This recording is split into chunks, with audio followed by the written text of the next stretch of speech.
Good morning students. दक्षिण गंगा गोदावरी में आज हम इस पूरे यात्रा वृत्तांत को एक छोटे पैराग्राफ में ही जानेंगे और यहाँ पर एक बहुत ही अच्छी बात लेखक ने हमें बताने का प्रयास किया है। तो पहली पंक्ति देखिए, लेखक कह रहे हैं माता गोदावरी राम लक्ष्मण और सीता से लेकर बूढ़े जटायु तक सबको तूने ही स्तन्यपान कराया है। जो स्तन्यपान शब्द है इसका अर्थ होता है दूध पिलाना। जैसे एक माता अपने बालक को दूध पिलाकर तृप्त करती है, उसका पेट भरती है, ठीक वैसे ही यहाँ पर लेखक कह रहे हैं कि गोदावरी जो नदी है वह माता का रूप धारण करके और उसने राम लक्ष्मण और सीता से लेकर बूढ़े जटायु तक सबको ही स्तनपान अर्थात दूध पिलाने का कार्य किया है। और दूध के रूप में यहाँ पर क्या है, गोदावरी मैया का जल है, जिसको कि यहाँ पर दूध का प्रतीक मानते हुए ले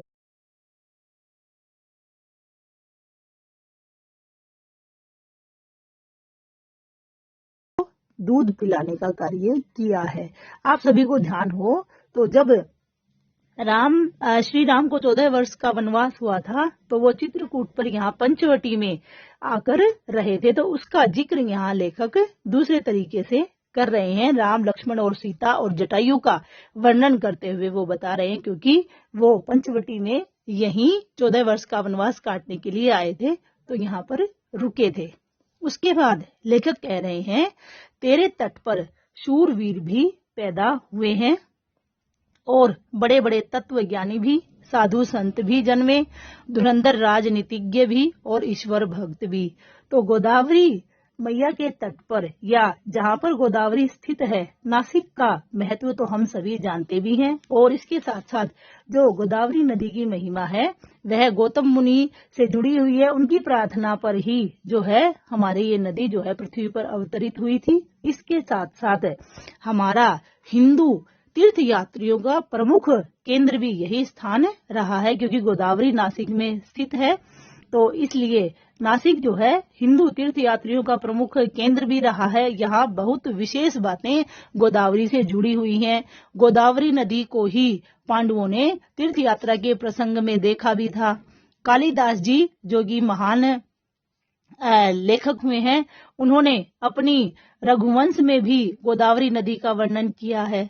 इसके साथ साथ यहाँ पर सीता गुफा जो स्थान है वो भी बहुत ही धार्मिक स्थल है, नारायण जी का मंदिर है। और एक विशेष बात है, जो विश्व प्रसिद्ध कुंभ का मेला जो है वो भी यहाँ लगता है, तो इसके बारे में तो सभी जानते ही होंगे। अगर बहादुरों की बात की जाए तो यहाँ पर सिखों के जो गुरु थे बंदा बहादुर, वो भी यहीं पैदा हुए थे। इसके साथ साथ रामदास जी का नाम तो सुना ही होगा। रामदास बैरागी जी जो संत हैं वो भी यहीं पैदा हुए थे। जो साधु संतों का जिक्र यहाँ कर रहे हैं, ईश्वर भक्तों का नाम लिया जाए तो संत एकनाथ जी जो महाराज हैं वो भी यहीं पैदा।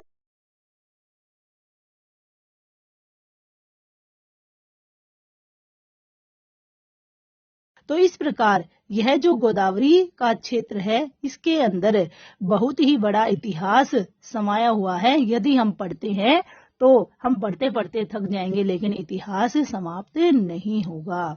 इसके बाद लेखक कह रहे हैं कि चारों वर्णों की तू माता है।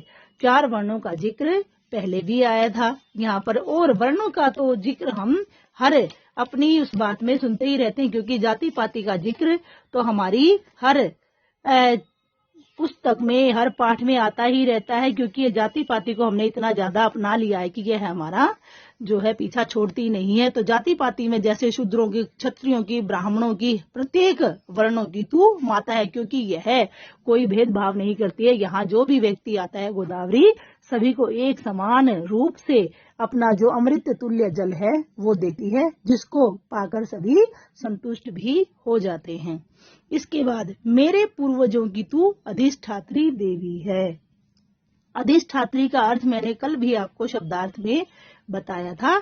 अधिष्ठात्री का सही जो शुद्ध रूप है वैसे तो माता या देवी कहलाता है, लेकिन जिसको कि हम पूजते हैं, जो हमारी पूजा वाली जो देवी होती है उसको भी अधिष्ठात्री का ही नाम दे दिया जाता है। तो यहाँ पर लेखक कह रहे हैं अपने पूर्वजों से जोड़कर कि आप हमारे पूर्वजों की भी अधिष्ठात्री, क्योंकि लालन पालन करने वाली यह जो गोदावरी माता है यह देवी तुल्य भी है। अगली पंक्ति है, नई नई आशाओं को लेकर मैं तेरे दर्शन के लिए आया हूँ। यहाँ लेखक स्वयं से जोड़कर कह रहे हैं कि मैं नई आशाओं को लेकर आपके दर्शन के लिए आया हूँ, अर्थात जो मेरी इच्छाएं हैं उनको आप पूर्ण कीजिए। तेरे जल में अमोघ शक्ति है। आपका जो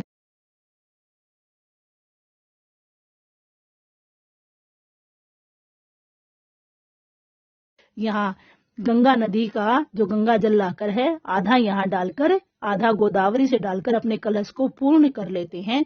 ठीक वही बात यहाँ लेखक कह रहे हैं कि आपके जल में अमोघ शक्ति है, तेरे पानी की एक बूंद का सेवन भी व्यर्थ नहीं जाता है। अर्थात आपके जो गोदावरी मैया का नदी का जो जल है उसका एक बूंद भी यदि कोई सेवन कर लेता है तो वह भी व्यर्थ नहीं जाता, अर्थात वह भी अपना जो कल्याण करने की भावना है उसको लेते हुए जो उसको ग्रहण करता है उसके लिए कहीं ना कहीं सफल बन ही जाता है। तो इस प्रकार यहाँ पर दक्षिण गंगा गोदावरी की ये जो कहानी हमने लेखक के माध्यम से जानी है उसका जो यात्रा वृत्तांत लेखक ने हमारे सामने किया है और इतनी अच्छी जानकारी हमको दी है, तो इसके लिए लेखक का भी धन्यवाद। और आशा करती हूँ आप सभी बच्चों को भी यह जानकारी अच्छी लगी होगी। कल हम इस पाठ के शब्दार्थ करेंगे। आपका दिन शुभ हो। धन्यवाद।